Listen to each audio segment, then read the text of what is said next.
بسم اللہ الرحمن الرحیم رب زدنی علما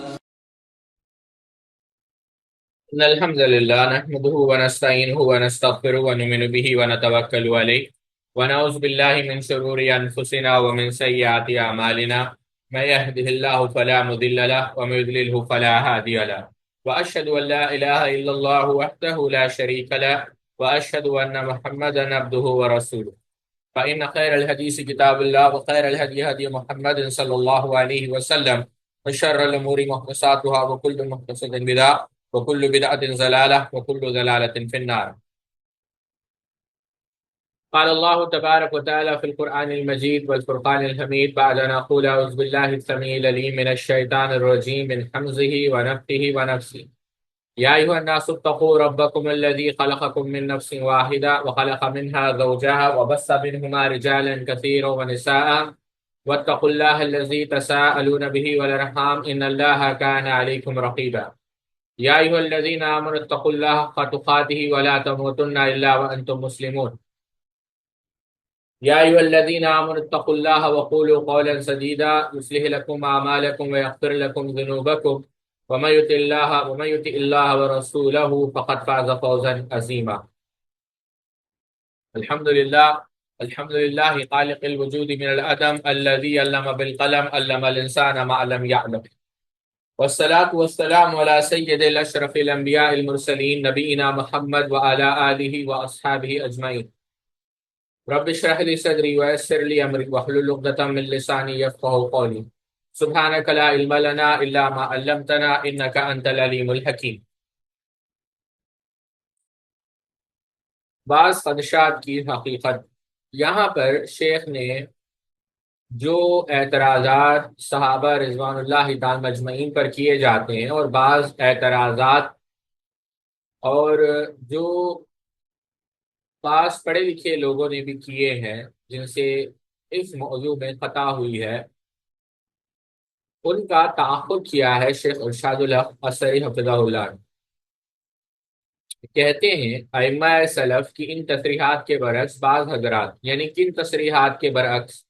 جو صحابہ کے حقوق ہے، جو صحابہ کا مقام ہے، جو صحابہ کی عدالت ہے، اس کے برعکس بعض لوگوں نے کیا کیا؟ انہوں نے اپنا فرض یہی سمجھا کہ صحابہ اکرام پر نقد و تبصرہ کے لیے قرآن پاک کے اندر یہ جو واقعات بعض آئے ہیں یا بعض آیتوں کو جو ہے بطور استدلال پیش کرے، حالانکہ اللہ رب العزت نے خود کیا کیا؟ ان کے غلطیوں کو ذکر کیا اور معاف کر دیا. اب یہ کیا کہتے ہیں جو نام نہاد مفکرین ہیں؟ وہ کہتے ہیں کہ نہیں، صحابہ اکرام کے غلطیاں بیان کرنے سے ہمیں نہ روکو. کیوں؟ ان کے غلطیاں بیان کرنے سے روکنا ان کی عقیدت میں غلو ہے. نعوذ باللہ من ذالک. اگر ایسے دیکھا جائے تو شیخ کیا کہہ رہے ہیں؟ اللہ رب العزت نے تو بعض جو صغیرہ گناہ اہل سنت والجماعت کا قسمت انبیاء پر عقیدہ ہے، مثال کے طور پر سیدنا نوح علیہ السلام نے جو اپنے بیٹے کے لیے دعا کی، یا سیدنا موسیٰ، یہ اس قسم کے جو واقعات ہیں، اس قسم کے جو حقائق ہیں، کیا کوئی عقل مند شخص یہ کہہ سکتا ہے کہ انبیاء علیہ السلام کی اگر خطاؤں کو ہم ذکر نہیں کریں گے تو گویا ان کی عقیدت میں غلو ہے؟ بالکل بھی نہیں. تو اسی طریقے سے جب اللہ رب العزت نے خود کہا کہ صحابہ مغفور ہے، اللہ رب العزت نے بذریعہ اللہ کے رسول اور خود متعدد مقامات پر یہ بات قرآن مجید سے ثابت ہے کہ ہمیں صحابہ اکرام کے متعلق دل میں کسی قسم کا میل نہیں رکھنا چاہیے. تو آیا یہ کون سی دین کی خدمت ہے کہ ہم صحابہ اکرام رضوان اللہ تعالی مجمعین کے غلطیوں کو تلاش کریں اور تلاش کر کر اس کو بارہا بیان کریں؟ یہ کوئی دین کی خدمت نہیں. صحابہ اکرام معصوم نہیں، ان سے خطاؤں کا ارتکاب رسول اللہ صلی اللہ علیہ وسلم کے عہد مبارک میں ہوا. احادیث مبارکہ میں بھی بعض صحابہ کی خطاؤں کا تذکرہ موجود ہے، مگر اس کے باوجود بالآخر رسول اللہ صلی اللہ علیہ وسلم نے ان کی تحسین کی، بلکہ ان کی ایسی خطاؤں میں بھی ان کی ایمان کی پختگی کی دلیل اور ہمارے لیے عبرت کا سامان. اب ایک روایت تو پچھلے گزر چکی ہے سیدنا معاذ اسلمی رضی اللہ عنہ کی کل، اس کے باوجود اللہ کے رسول صلی اللہ علیہ وسلم نے سیدنا معاذ رضی اللہ عنہ کی تعریف. غامدیہ خاتون جو اللہ کے رسول صلی اللہ علیہ وسلم کے زمانے میں آپ جانتے ہیں کہ ایک گناہ ان سے سرزد ہوا اور وہ حاملہ ہو گئی، تو وہ خود انہوں نے اپنے آپ کو پیش کیا کہ ان پر حد لگائی جائے۔ تو آپ صلی اللہ علیہ وسلم نے کیا فرمایا؟ آپ صلی اللہ علیہ وسلم نے فرمایا جاؤ، جب بچے کی ولادت ہو جائے پھر آنا۔ وہ دوبارہ رضی اللہ تعالیٰ خدمت میں حاضر ہوئی۔ آپ صلی اللہ علیہ وسلم نے فرمایا ابھی نہیں، تمہیں رجم کر دیا گیا تو بچے کو دودھ کون پلائے گا؟ سبحان اللہ۔ وہ پھر آپ دیکھیں اللہ کے رسول کی رحمت کا علم، وہ پھر حاضر خدمت ہوئی اور عرض کیا، یہاں پر دیکھیں اللہ کے رسول کتنے مہربان ہیں گنہگاروں پر، اور ایسی ذات صلی اللہ علیہ وسلم جب صحابہ اکرام کے بارے میں بولا جائے تو آپ جن کے دل میں اتنی رحمت ہے، جو وما ارسلناک الا رحمت للعالمین، آپ نے بھی کیا کہا کہ اللہ کی لعنت ہو ایسے شخص پر جو صحابہ کو برا بھلا کہتا ہے۔ تو آپ دیکھیں کتنا عظیم جرم ہے کہ خود رحمت للعالمین صلی اللہ علیہ وسلم ان پر لعنت بھیج رہے ہیں۔ بہرحال آپ نے اسے رجم کرنے کا حکم دیا۔ رجم کرتے ہوئے ان کا خون سیدنا خالد کے چہرے پر پڑا تو انہوں نے اسے برا کہا، اس کی مذمت کی، مگر اللہ کے رسول صلی اللہ علیہ وسلم نے کیا کہا؟ یا خالد فوالذی نفسی بیدہ لقد تابت توبۃ لو توبہ صاحب مقسل لغفر له، کہ بعد رہو خالد، اللہ کی قسم جس کے ہاتھ میں میری جان ہے، بے شک اس خاتون نے، اس عورت نے ایسی توبہ کی ہے کہ محصول لینے والے ایسی توبہ کرے تو اسے بخش دیا جائے۔ علامہ محمد ابن ابراہیم الوزیر الیمانی فرماتے ہیں، اب غور سے سنیں اس بات، وہ کیا کہتے ہیں؟ اب پہلے ان کے اقتباس کو رکھا جا رہا ہے، پھر بعد میں ان کے جو بعض ان سے جو قطعیں ہوئی ہے اس کا رد کیا ہے شیخ نے۔ پہلے یہ دیکھیں وہ کیا کہہ رہے ہیں۔ وہ کہہ رہے ہیں کہ دیکھو قتل کی شدید ترین صورت کو اس نے خود اپنے لیے قبول کیا اور طویل مدت کا اس کا عزم کیے رکھا اور بلا کر وہ خود رجم کا مطالبہ کیا۔ اس کے ساتھ یہ بھی ملحوظ رہے کہ وَيَا مِنَ النِّسَائِلِ، یعنی یہ جو ہے عورتوں میں سے ہے جو ناقصات العقل والدین سے موصوف ہے، جب اس کا یہ حال ہے تو ان کے مردوں کا کیا حال ہوگا؟ اچھا، حدیث فرماتے ہیں کہ ایک صحابی کو چوری کے نتیجے میں رسول اللہ صلی اللہ علیہ وسلم کے پاس لایا گیا تو آپ نے اس کا ہاتھ کاٹ دینے کا حکم دیا۔ جب ہاتھ کاٹ دیا گیا تو وہ صحابی ہاتھ کو انہوں نے دیکھا اور دیکھ کر کہا الحمدللہ الذی خلصنی من کی اردت ان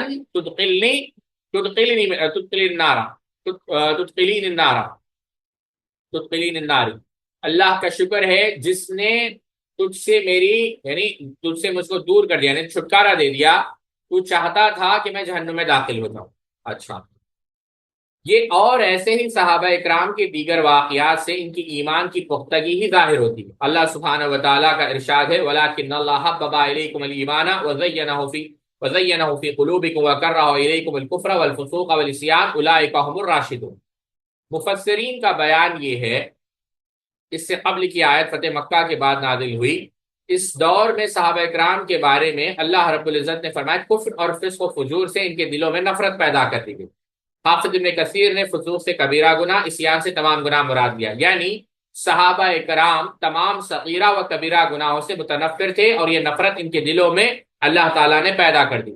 اس وضاحت کے بعد صحابہ اکرام کے بارے میں یہ تاثر قائم کرنا کہ انہوں نے قصداً و ارادتاً محض دنیاوی اغراض کی بنا پر غلطیوں کا ارتکاب کیا ہے، اپنی آخرت برباد کرنے کے مترادف۔ اچھا، یہ بات صحابہ اکرام کے اعتراض کے جواب میں یہ بھی کہا گیا کہ علامہ محمد ابن ابراہیم الوزیر الیمانی نے کہا کہ تمام صحابہ عادل ہیں، مگر جن سے فسق ثابت ہے وہ اس عام حکم سے مستثنا ہے۔ محدثین اور اہل سنت یہ استثناء اس لیے ذکر نہیں کرتے کہ ان سے فسق نادر ہے اور قلیل کا حکم بمنزل معدوم کے ہے۔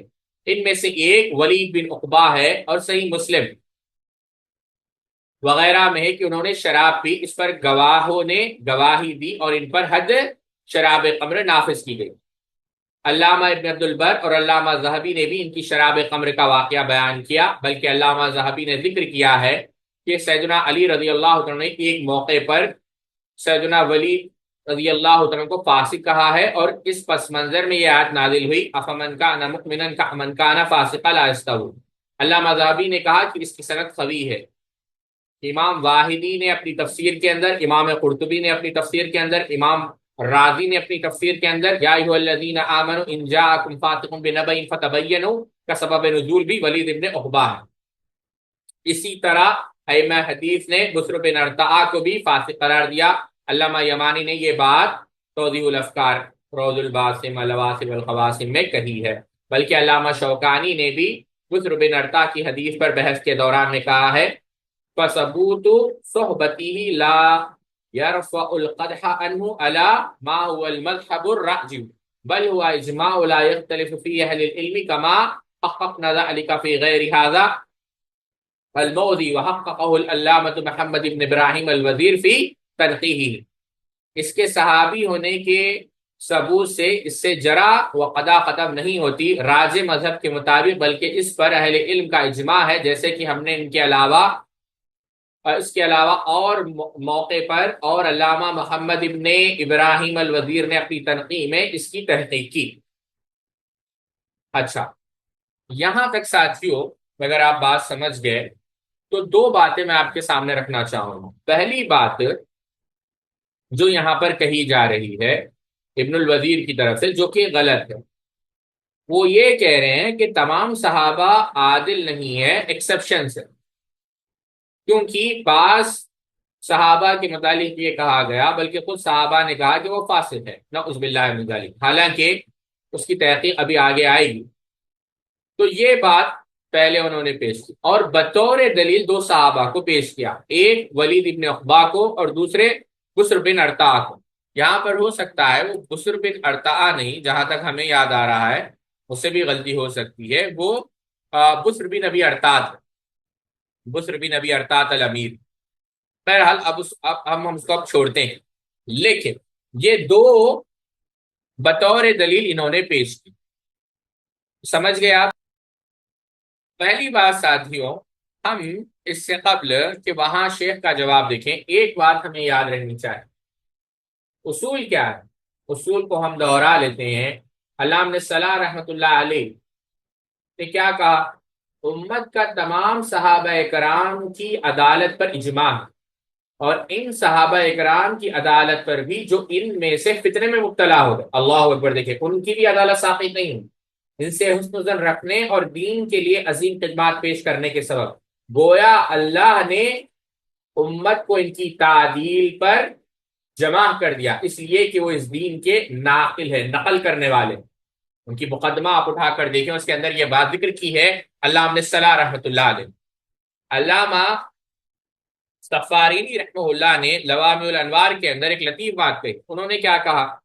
اہل سنت والجماعت کا اس بات پر اجماع ہے کہ ہر شخص پر واجب ہے کہ وہ تمام صحابہ کو پاک و صاف سمجھے، ان کے لیے عدالت ثابت کرے اور ان پر اعتراضات کرنے سے بچے اور ان کی تعریف، توصیف، مدح کرے، اس لیے کہ اللہ نے اپنی کتاب عزیز کی متعدد آیات مبارکہ میں ان کی ثنا، ان کی تعریف بیان کی۔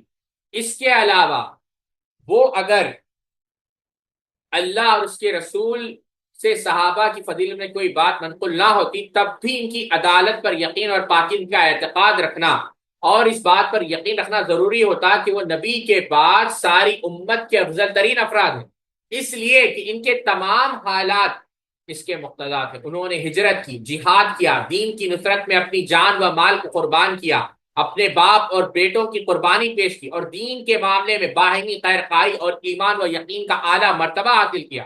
صحابہ اکرام کے سلسلے میں یہ مذہب پوری امت اور مستند ائمہ اکرام کا ہے۔ بلکہ آگے اسی کتاب میں خلاصہ بیان کرتے ہوئے لکھا کہ خلاصہ یہ ہے کہ تمام صحابہ اکرام معذور اور معجور ہے، گنہگار نہیں ہے۔ یہی وجہ ہے کہ اہل حق کے تمام قابل ذکر علماء کا اس پر اجماع ہے کہ ان کی شہادتیں کی مقبول ہے اور ان کی روایتیں بھی، اور ان سب کے لیے عدالت ثابت ہے۔ اس لیے ہمارے ملک کے علماء اور ان کے علاوہ تمام اہل سنت نے، جن میں ابن حمدان رحمۃ اللہ علیہ بھی داخل ہے، فرمایا کہ تمام صحابہ اکرام سے محبت رکھنا اور ان کے درمیان جو واقعات پیش آئے ان کو لکھنے، پڑھنے، پڑھانے، سننے اور سنانے سے پرہیز کرنا واجب ہے، اور ان کی خوبیوں کا تذکرہ کرنا اور ان سے رضامندی ظاہر کرنا، ان سے محبت رکھنا، ان پر اعتراضات کی روش کو چھوڑ دینا، انہیں معذور سمجھنا یعنی ایکسکیوز دینا، اور یہ یقین رکھنا واجب ہے کہ انہوں نے جو کچھ کیا ہے اسے جائز اجتہاد کی بنا پر کیا، جس سے نہ کفر لازم آتا ہے اور نہ فسق ثابت ہوتا ہے، بلکہ بسا اوقات اس پر انہیں ثواب ہوگا اس لیے کہ ان کا جائز اجتہاد تھا۔ تو یہ ہمارا عقیدہ ہے۔ اب آئیے دیکھتے ہیں بطور دلیل جو ابن وزیر الیمانی رحمہ اللہ یا امام شوکانی نے جو بات پیش کی اس کے اندر دم کتنا ہے، یعنی ہر بات نہیں ہوتی، بات بڑی مشکل سے بات ہوتی۔ دو صحابہ کو جو ذکر کیا، اگلے صفحے پہ جائیں، آئیے دیکھتے ہیں کہ آیا یہ بات صحیح ہے کہ نہیں۔ پہلی بات ساتھ، اب یہ بات ڈھونڈنے سے پہلے اچھا پچھلے صفحے پہ جائیں، یہاں پر شیخ نے کیا کہا، یہ کہا یہ جو علامہ الوزیر نے کہا ان دو صحابہ کے بارے میں، کون دو صحابہ، نام یاد رکھیں، ولید ابن عقبہ اور بسر، کے عمومی حکم سے مستثنا ہے، ایکسپشنل، دیز آر ایکسپشنز، وہ کہہ رہے ہیں کہ یہ دو عادل نہیں ہیں نعوذ باللہ۔ کیا ان دو صحابہ کے بارے میں یہ بات، اب اگلے صفحے پہ جائیں، کیا یہ دعویٰ محل نظر نہیں، یعنی it's not something definitive اور some thing which is certain. آئیے دیکھتے ہیں۔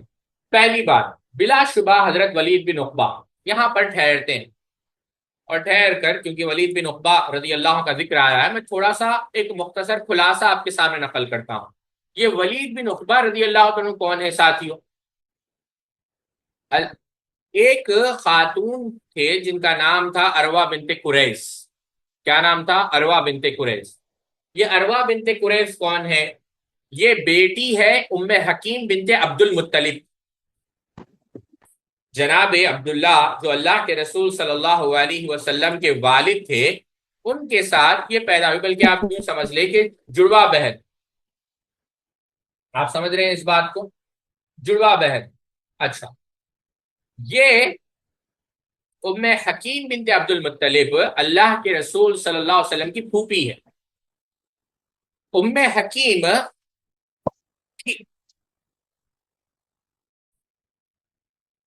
تو یہ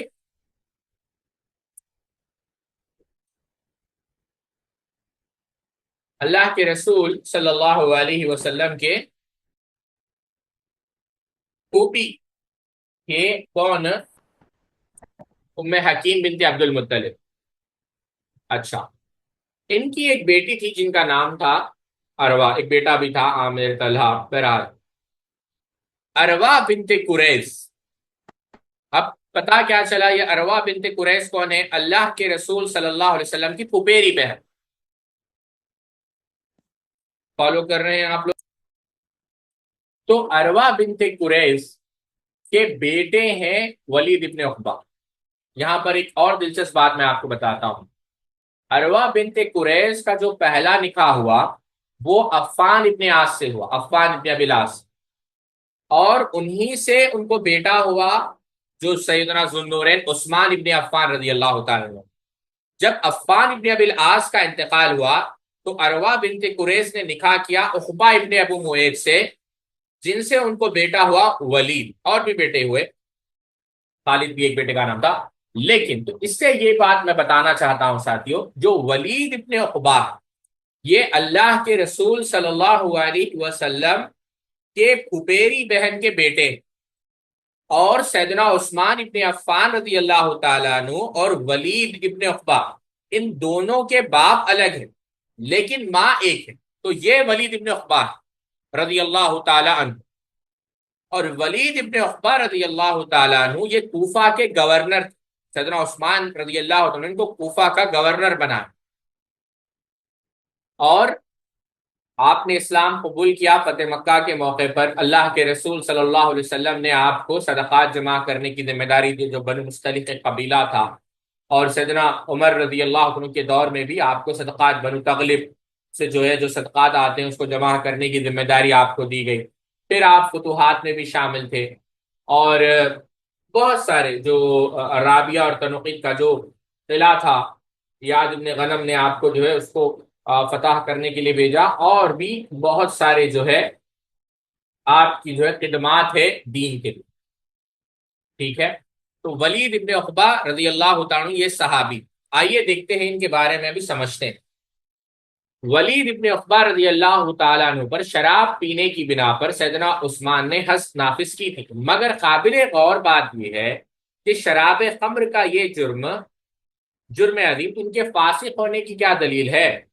ہم پہلے عرض کر چکے ہیں کہ سیدنا عبداللہ بن نعمان رضی اللہ تعالیٰ عنہ، صحیح بخاری میں واقعہ ہے، ان پر حد نافذ کی گئی، لیکن اللہ کے رسول صلی اللہ علیہ وسلم نے کیا کہا کہ میں جانتا ہوں کہ وہ اللہ اور اس کے رسول سے محبت کرتا ہے۔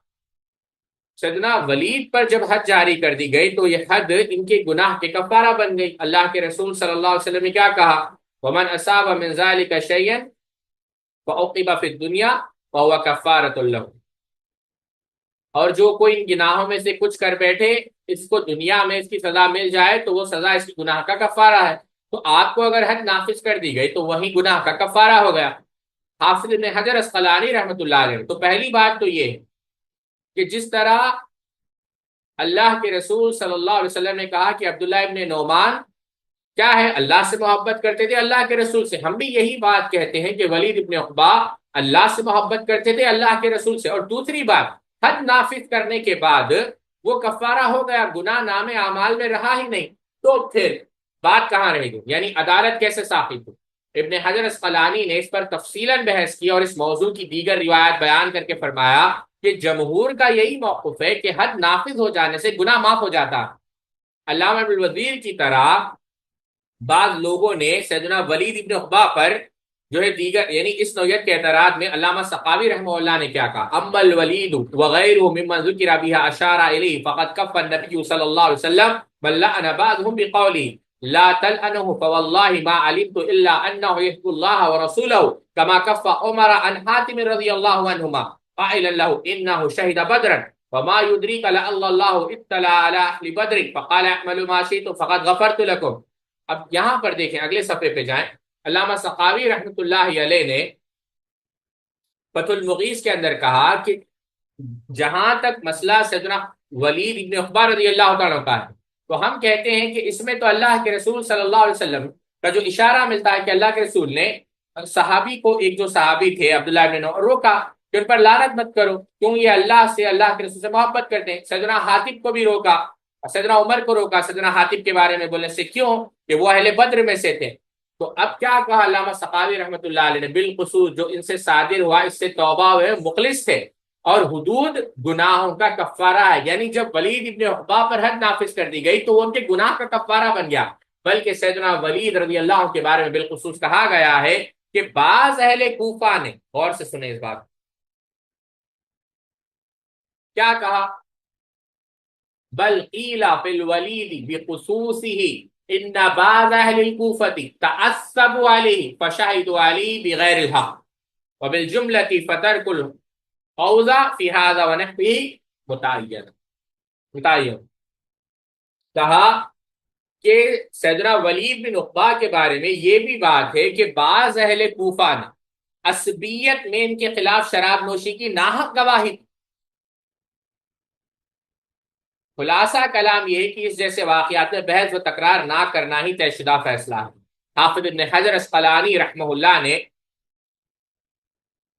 طبری کے حوالے سے لکھا ہے کہ بعض اہل کوفہ نے تعصباً ان کے خلاف گواہی دی تھی، یعنی جان بوجھ کر جھوٹی گواہی دی کہ یہ شراب پیتے۔ اس بات کی طرف اشارہ حافظ ابن کثیر رحمۃ اللہ علیہ نے البدایہ والنہایہ میں بھی کیا، اور یہ بات اہل کوفہ سے بعید بھی نہیں۔ کوفی لا یوفی، ہم کو ان سے ہے وفا کی امید فراز جو جانتے ہی نہیں کہ وفا کیا ہے۔ تو اہل کوفہ وفادار تھے ہی نہیں، آپ تاریخ اٹھا کر دیکھیں۔ جنہوں نے حضرت سعد رضی اللہ تعالی عنہ یعنی ان پر اعتراض کیے، سیدنا سعد پر، تو سیدنا ولید پر اعتراض کرنا کیا بڑی بات تھی، ان کے لیے کوئی ناممکن بات نہیں رہی۔ یہ بات، یہ تو بات ہو گئی شراب کے متعلق، یعنی پہلے اعتراض کا جواب۔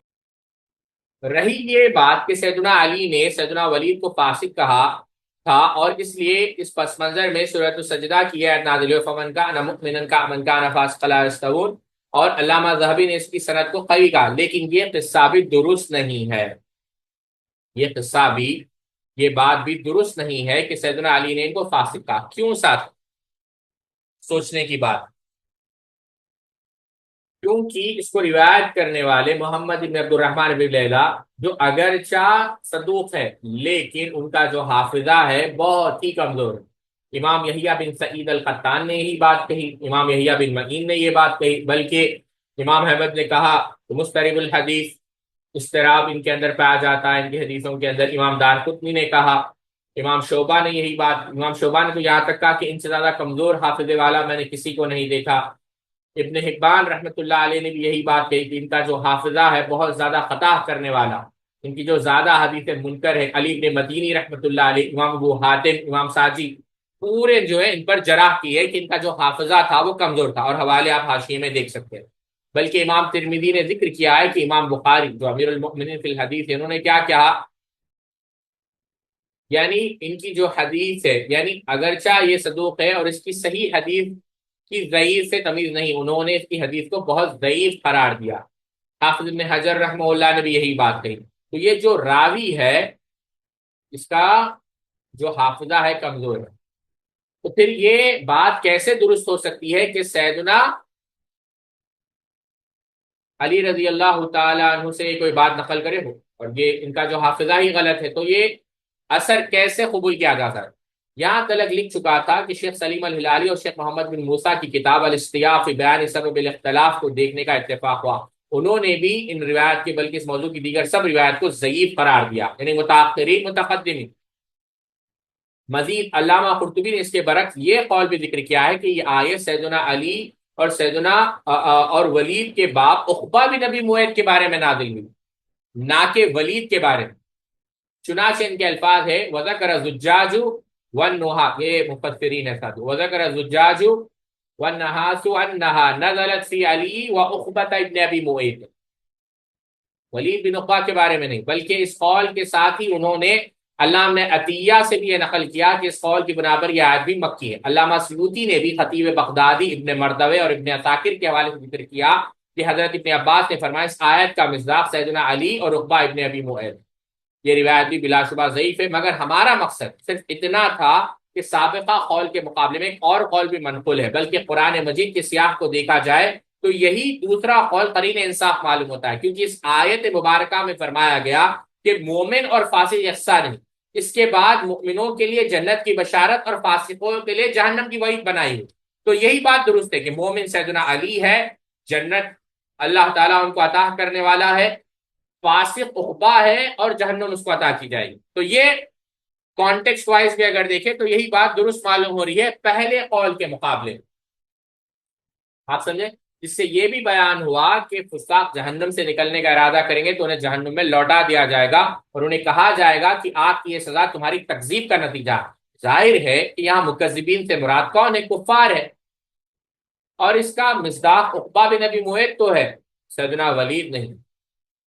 تو یقیناً علامہ ابن وزیر بھی حضرت ولید کو قرار نہیں دیں گے، کیونکہ وہ بھی ان کے صحابی ہونے کا انکار نہیں کرتے، وہ گنہگار صحیح، لیکن ان آیت میں فاسقین کی جو سزا بیان ہوئی ہے اس کو وہ بحرین و مصداق میں۔ تو پتہ یہ چلا کہ سیدنا علی رضی اللہ تعالیٰ عنہ سے بھی یہ جو بات منسوب کی جاتی ہے سیدنا ولید کے بارے میں، وہ بھی غلط۔ اچھا، اب تیسری بات جو سورہ حجرات کی آیت ہے اس کو دیکھتے ہیں۔ رہی سورۃ الحجرات کی آیت جس کے بارے میں بیان ہوا ہے کہ اس کا بھی شان نزول ولید بن عقبہ ہے، جنہیں رسول اللہ صلی اللہ علیہ وسلم بنی مختلف سے صدقات وصول کرنے کے لیے بھیجا، لیکن انہوں نے وہاں جائے بغیر آ کر یہ اطلاع دی کہ انہوں نے زکوٰۃ دینے سے انکار کر دیا۔ اس پر آپ نے بنی مختلف کے خلاف کارروائی کرنے کا ارادہ کیا۔ ادھر قبیلے کے لوگ کو اس کی اطلاع ہوئی تو انہوں نے حاضر خدمت ہو کر صورتحال سے آگاہ کیا۔ یعنی صدقات یعنی ساتھیوں جو زکوٰۃ ہوتے ہیں، ہم نے ذکر کیا نا کہ اللہ کے رسول صلی اللہ علیہ وسلم نے بنو مختلف، یہ بنو مختلف ساتھیوں ایک قبیلہ تھا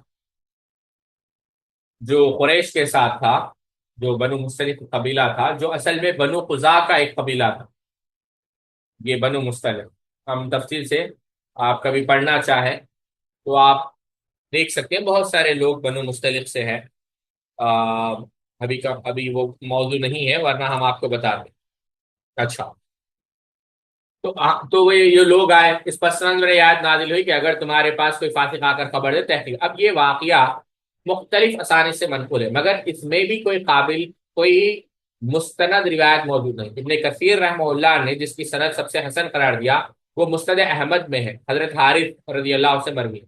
علامہ سیوطی نے بھی اس کی سند کو جید اور اس کے راویوں کو ثقہ قرار دیا، مگر امر واقع یہ ہے کہ اس کی سند میں دینار جو الحارث کے شاگرد اور عیسیٰ کے باپ ہے، انہیں سوائے ابن حبان کے کسی نے ثقہ نہیں کہا، اور ان سے سوائے ان کے بیٹے عیسیٰ کے کوئی روایت نہیں کرتا۔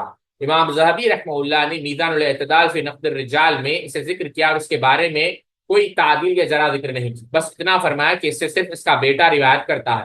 ایسے راوی کو تنہا امام ابن حبان کا صفات میں ذکر کرنا قابل اعتبار نہیں، جس کی تفصیل لسان المیزان جو ابن حجر کی کتاب ہے وغیرہ میں دیکھی جا سکتی ہے۔ یہی وجہ ہے کہ حافظ ابن حجر نے تقریب میں اسے مقبول کہا ہے، اور ایسے راوی کی روایت خود حافظ ابن حجر کے نزدیک مطابعت کے بغیر قابل قبول نہیں ہوتی۔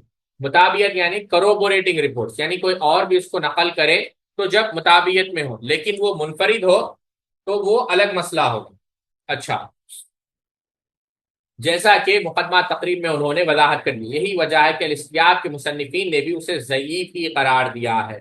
الاستیاب کے مصنفین نے اسے حوالے کے دیگر روایات کو بھی ضعیف قرار دیا۔ البتہ القمہ رضی اللہ عنہ کی بیان کردہ روایت جس امام طبرانی نے بیان کیا ہے، اس کی سند انہوں نے حسن قرار دیا ہے، بلکہ علامہ البانی نے بھی صحیحہ میں ذکر کیا، مگر ان کی یہ رائے محل نظر ہے۔ اب آپ دیکھیں یہاں پر علامہ البانی سے اختلاف کیا ہے، کیونکہ اس کا مرکزی راوی یعقوب بن حمید متکلم فی ہے۔ علامہ حیثمی نے روایت نقل کرنے کے بعد کہا کہ ابن حبان نے اس کی توثیق کی ہے، مگر جمہور علماء نے اس کو ضعیف قرار دیا ہے۔ عباس دوری فرماتے کہ امام یحییٰ بن معین نے اسے لیس بشیء کہا، ایک اور مقام لیس بثقۃ کہا۔ امام ابن ابی حاتم فرماتے میں نے ابو زرع سے کہا کہ یعقوب بن حمید ثقہ ہے، تو انہوں نے سر ہلا دیا۔ میں نے کہا حدیث میں صدوق ہے، تو انہوں نے فرمایا اس کی کچھ شرطیں ہیں، نیز یہ بھی فرمایا کہ میرا دل اس پر مطمئن نہیں۔ امام ابو حاتم نے ضعیف الحدیث کہا، امام نسائی نے کہا لیس بشیء لیس بثقۃ، امام مقیلی نے بھی اسے ضعفاء میں ذکر کیا، بلکہ امام داؤد سے نقل کیا ہے کہ ہم نے اس کی سند سے کئی احادیث منکر دیکھی، تو ہم نے ان کے اصول کا مطالبہ کیا، تو انہوں نے اس سے انکار کر دیا۔ کچھ دیر بعد وہ اصول لائے تو ہم نے ان میں بہت سی احادیث ایسی دیکھی جو مرسل تھی اور جدید خط سے انہیں مسند بنایا ہوا تھا، اور اس میں اضافہ بھی تھا۔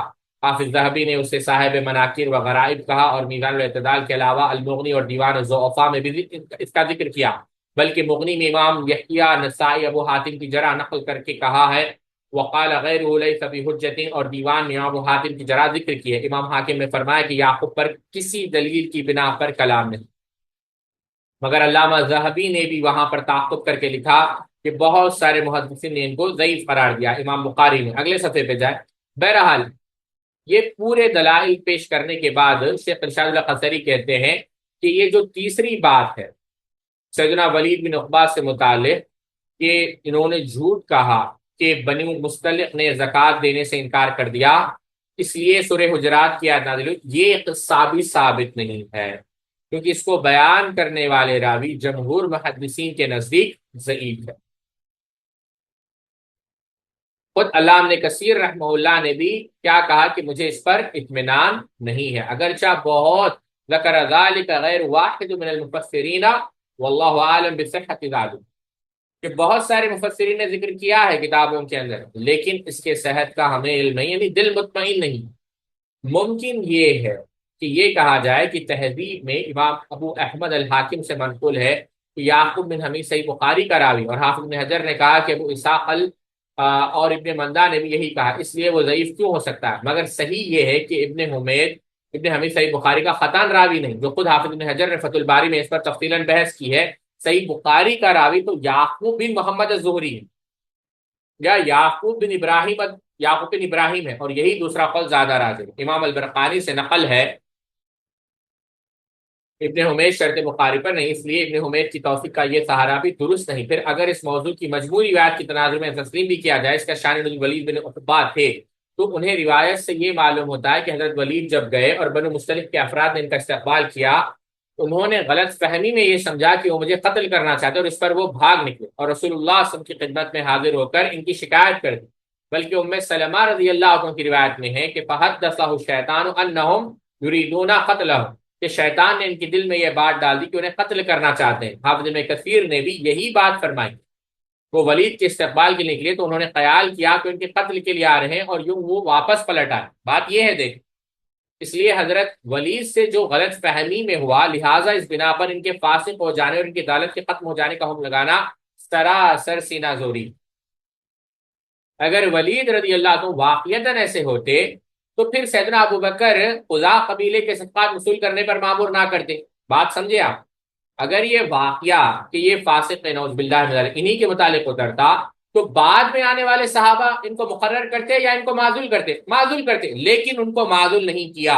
یہ بھی اس بات کی دلیل ہے قرآن ہم سے زیادہ صحابہ سمجھتے تھے، اور صحابہ نے یہ آیت سیدنا ولید کے لیے نہیں سمجھی۔ اگر سمجھتے تو پھر کیوں انہیں جو ہے پھر کیوں ان کو معزول نہیں کیا، ان کو نکالا نہیں؟ اچھا، اسی طرح سیدنا عمر نے بھی جو ہے ان کو نکالا نہیں۔ علامہ عبد البر رحمہ اللہ نے اپنی روایت مسلم میں ولید بن نقبہ کے بارے میں بہت کچھ نقل کیا، اور وہی اس حوالے سے علامہ وزیر کا بڑا ماخذ ہے۔ علامہ مزی نے بھی تہذیب الکلام کمال میں علامہ عبد البر سے بہت کچھ نقل کیا، مگر حافظ ابن حجر الاسقلانی رحمۃ اللہ علیہ نے کیا لکھا کہ اور شیخ مزی نے ولید کا طویل ترجمہ ابن عبد البر سے نقل کیا ہے جس کا کوئی فائدہ نہیں، اللہ اکبر، جس کا کوئی فائدہ نہیں ہے، کیونکہ اس میں خطا ہے، اور ولید رضی اللہ عنہ کا صحابی ہونا ثابت ہے، ثبت صحبتہ، ان سے گناہ سرزد ہوئے جس کا معاملہ اللہ کے سپرد ہے۔ درست یہی ہے کہ ان کے بارے میں خاموشی اختیار کی جائے۔ یہی بات علامہ سخاوی رحمہ اللہ کے حوالے سے ہم پہلے نقل آیا ہے۔ بلا شبہ تمام انسانوں کے معاملات میں اللہ سبحانہ و تعالیٰ ہی کے سپرد ہے، مگر اللہ تعالیٰ نے صحابہ اکرام کے بارے میں کیا کہا؟ قُلْ وَعَدَ اللَّهُ الْحُسْنَىٰ، فرمایا کہ اللہ تعالیٰ نے ہر ایک سے جنت کا وعدہ کیا۔